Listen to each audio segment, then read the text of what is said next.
My husband had a months-long affair with my sister.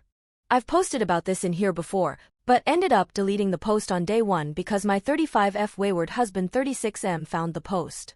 Since I didn't attempt to conceal my name or use a throwaway account, I've since just blocked him and his family, because who else to talk to about this stuff. So here I am again.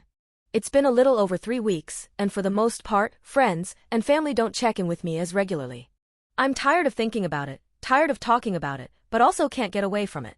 He moved out the weekend before last, and I'm feeling some relief from not having him in sight all the time, but I'm also overwhelmed with having been thrown into single parenthood so suddenly and unexpectedly. I feel like I don't have the space to grieve properly, because I have the hearts of my children to look after. I got a lot of feedback on my OP, most of it useful and thoughtful, some of it not so much. I'm sure that not everyone who finds themselves reading this post will have also read the last one, but I did want to add a little bit of context for those who did. My husband and sister 20F did not grow up around each other, so I'm not really concerned with the grooming aspect, at least not in a long-term sense. Growing up I lived with my mother, and she lived with our father. She was only 3 when I moved out of the house, 6 by the time he and I got married. However, our being a mill family made visits home infrequent, and even then I'd usually go alone. He likely only ever met her 2 to 4 times at all before she moved to the same city as late last year. Her version is that she was victimized by him.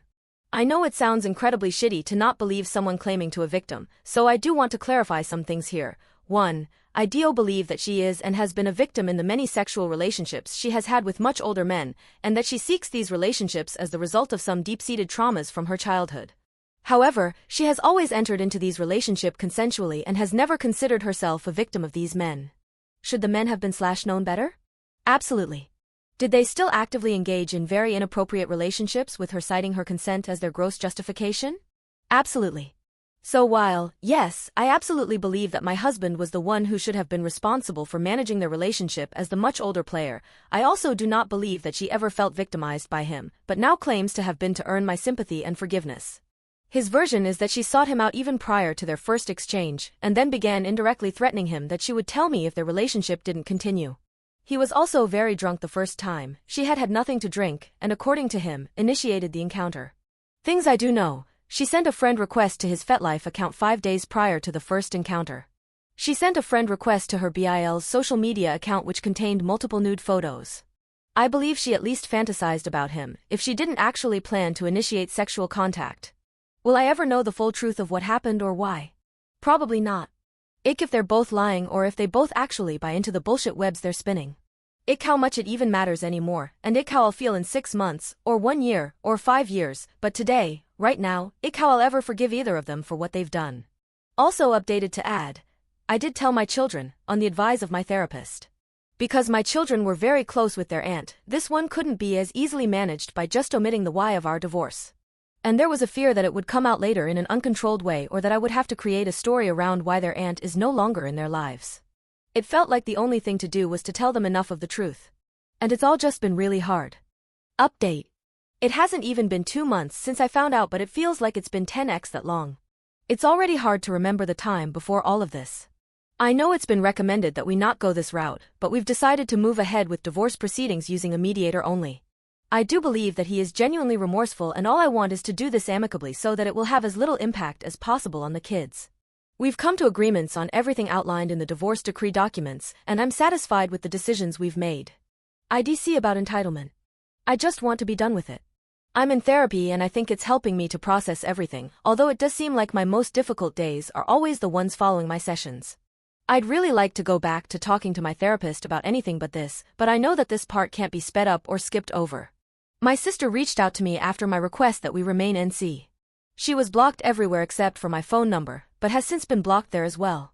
During that brief interaction she asked if she could contact my children, and I asked that she please not attempt to contact them. She became angry and sent me a pointed message. I didn't respond. A few days later she sent my midlist kiddo a request to join a game on Roblox. I missed that one. My kiddo deleted and blocked her from the app, but I'm upset that my sister did not respect my request that they not be contacted. I'm considering filing for RO, but if it's the right thing. I hate that I'm questioning so many of my choices. I'm not interested in petty revenge or weaponizing my children against her, but clearly asking her is not enough. She has tickets to a concert in our state in August and I'm worried she will attempt to see them somehow. I'm still just sort of emotionally floundering. My emotions are less heightened for sure, and the kids and I just returned from a 4-day trip to the beach and Disney. That helped. I'm not checking in with my family much anymore because I don't want them to have to rehash the same things over and over with me. I know it must be exhausting for them too. I'm just feeling very isolated lately, and I'm not sure how to mitigate that. Thanks for being here. Updated TOADD. I'm so thankful for all of the support and advice I've received here. I wanted to address some of the common responses.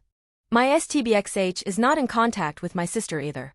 He fully supports the kids remaining NC with her, as it is now known that she is lying in her claim to have been victimized by him. Don't worry, I'm still holding him accountable for the role he played, but knowing what I know now, I'm privy to the more nuanced nature of his role. My state actually offers a protective order against harassment, which varies from a CPO/RO in that emotional distress is an acceptable reason for applying for one. She has surely caused that for me and them. Update 2. Hello everyone. I know that the content in this group can be so devastating and heavy, and that so many of these posts are created in the worst days of actual people's lives. But every now and then, I've gotten to read a post like the one I'm currently writing, so I was steadily reminded that things will get better. 2 years ago, I never imagined that I would be where I am now, who I am now. I don't think it's much of an exaggeration to say that I was forged by fire and walked through the flames with immeasurable grace. The last 2 years were hard, most especially because after putting tireless effort into my own healing in that first year, my oldest daughter received a cancer diagnosis with a frightening prognosis and spent the majority of that second year in treatment. She is recently in remission. In the past 2 years I've 1. Spent countless hours in therapy. 2. Divorced my WH and remain NC with my sister. 3. Reckoned with my child's mortality. 4. Nearly finished my Psych NP program. 5. Moved from AZ to NC. 6. Found a way to forgive my WH. 7. Rediscovered who I am outside of my identities of wife and mother. 8. Bought a house. I'm also working on compiling things I've written over the last 2 years, even some that were first posted right here on Reddit, and publishing them as an anthology on grief and betrayal, completing a bucket list item as part of my healing journey. Nothing will ever make what happened anything less than terrible. But I'm okay. No, I'm happy. At times, I worried I would never know how to feel small or large joys again. But I have, and I do, every day. In the wise words of that absolute genius cutie Noah Kahan, don't let this darkness fool you. All lights turned off can be turned on.